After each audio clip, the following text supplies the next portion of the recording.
Lesson 32, Making Foreign Policy.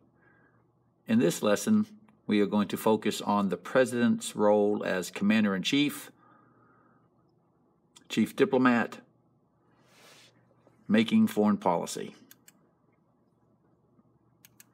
Defining foreign policy as a nation's overall plan for dealing with other nations. There are two types of policies, foreign policy and domestic policy. Of course, domestic policy is everything having to do within this country in terms of laws and proposals and programs, plans for the country at home. This is foreign policy, dealing with other nations. What are the goals of U.S. foreign policy? First and foremost, national security. 2, economic trade, to try to benefit or improve the economy. World peace, quite a lofty goal. And promoting democracy, another lofty goal. Human rights, supporting human rights. The State Department, the Defense Department, the Central Intelligence Agency, known as the CIA, the National Security Council, known as the NSC.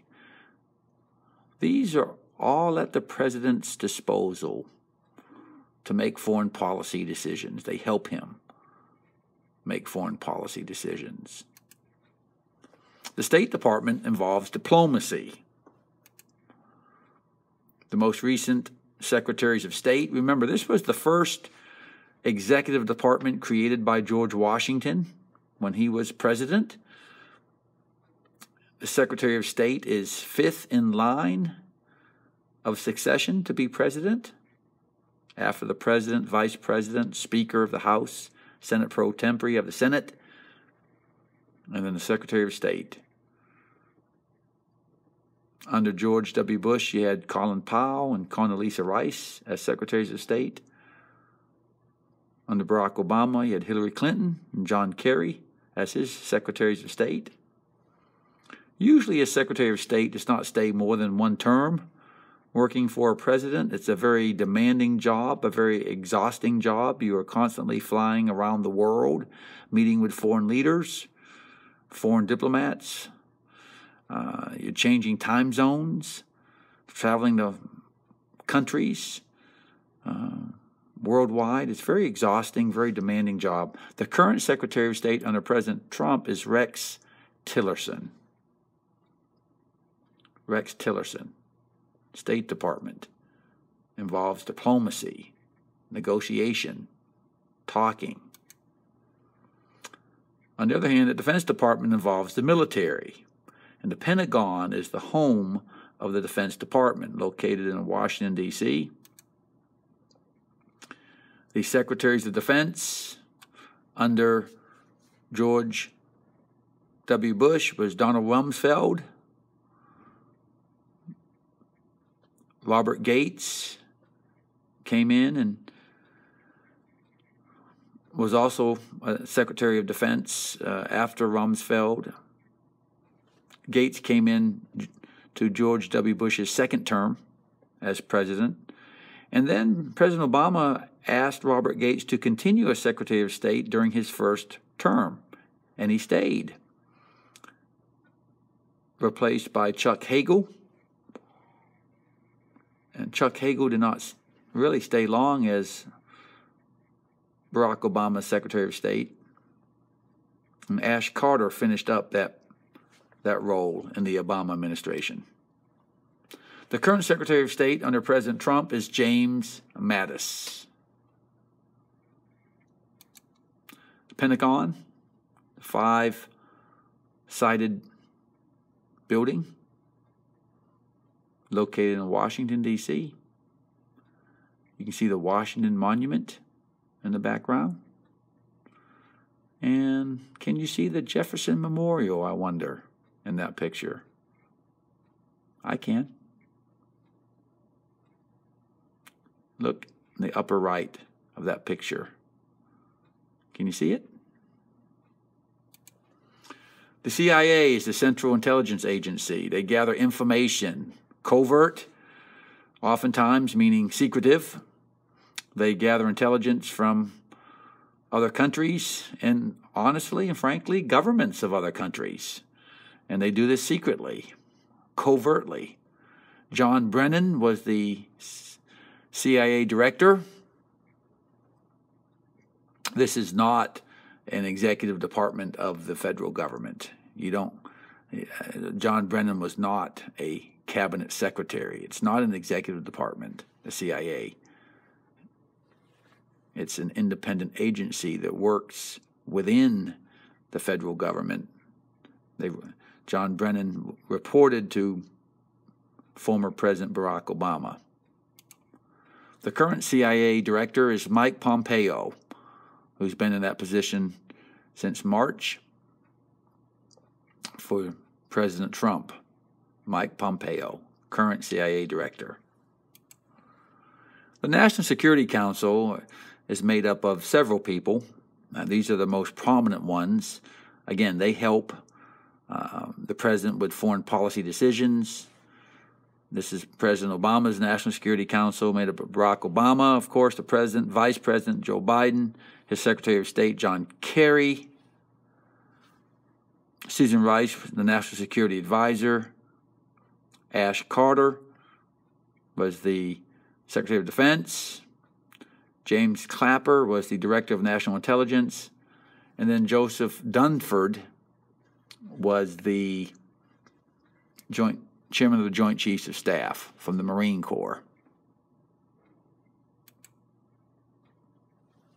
National Security Council advises the president on foreign policy, helps him make foreign policy decisions.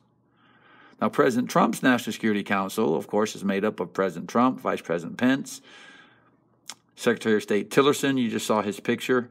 I did not post it again. Defense Mattis, Secretary of Defense James Mattis, the Secretary of Energy Rick Perry. You see his picture there, the glasses. And then Joseph F. Duncan Jr. is the Chairman of the Joint Chiefs of Staff. He's a Marine General. That position usually rotates around. And the Director of National Intelligence under Donald Trump is Dan Coats. Dan Coats. So, National Security Council. The Constitution also gives Congress the power to conduct foreign affairs. For example, we know that only Congress can declare war. That's a delegated or express power of Congress. And the Senate has the authority to approve treaties.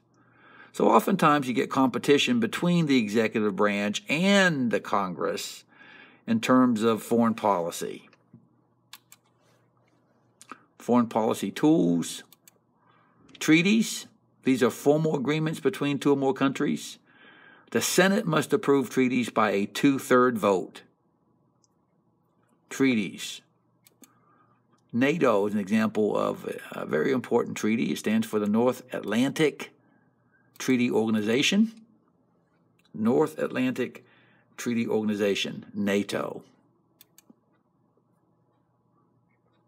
Those are the flags of the countries that are currently in NATO. And notice that the United States, Canada is in NATO. It's certainly not in the located in the North Atlantic. Executive agreements are less formal than treaties. They don't require Senate approval. But because they do not require Senate approval, it's much more difficult or much easier to get out of an executive agreement. Much more difficult to get out of a treaty. I'm not going to go on the website now to take a look at some examples of executive agreements. The president appoints ambassadors. These are official representatives of a country's government.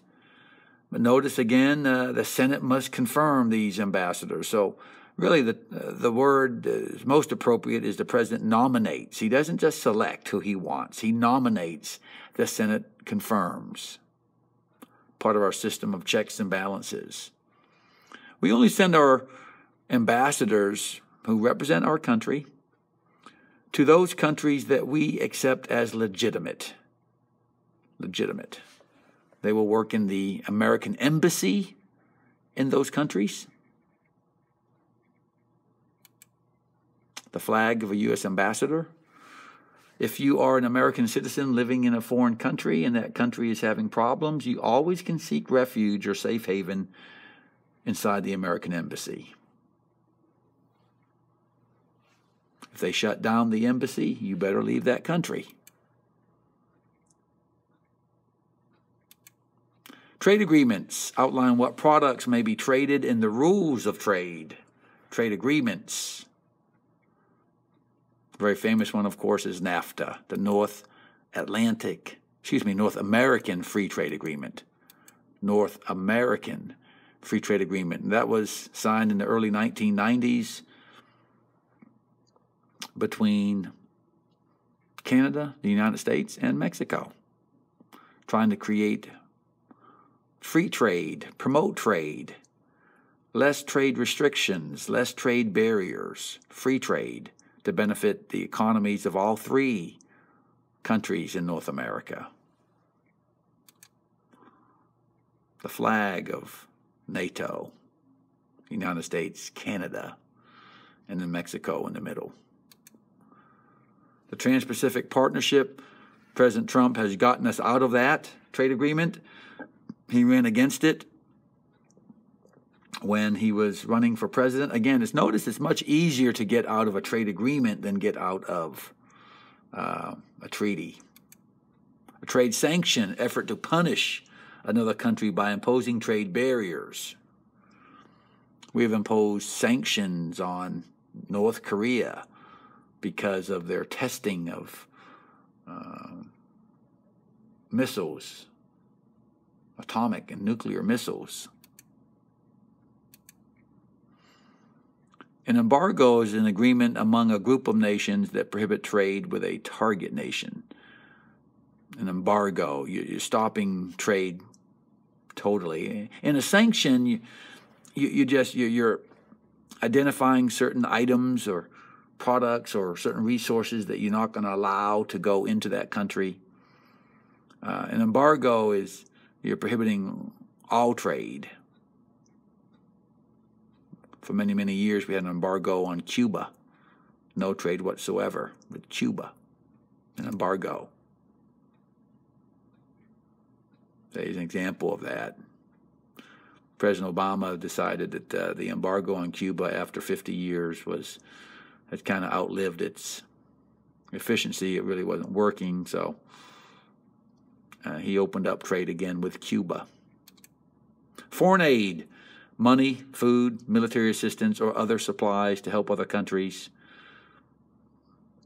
So it's a way we try to convince other countries to support American foreign policy. We give them aid if they support us. We'll provide them money, food, assistance, supplies. And then military force is a tool of foreign policy. Notice it's number 8.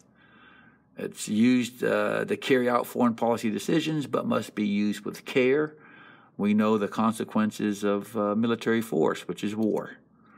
Sending American troops into harm's way always must be done very judiciously, always as a last resort. But military force, those options must remain on the table to be credible.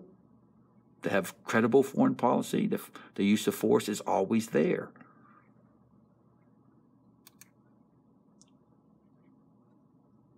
We really salute those soldiers who put their lives on the line, executing American foreign policy. And that concludes Lesson 32.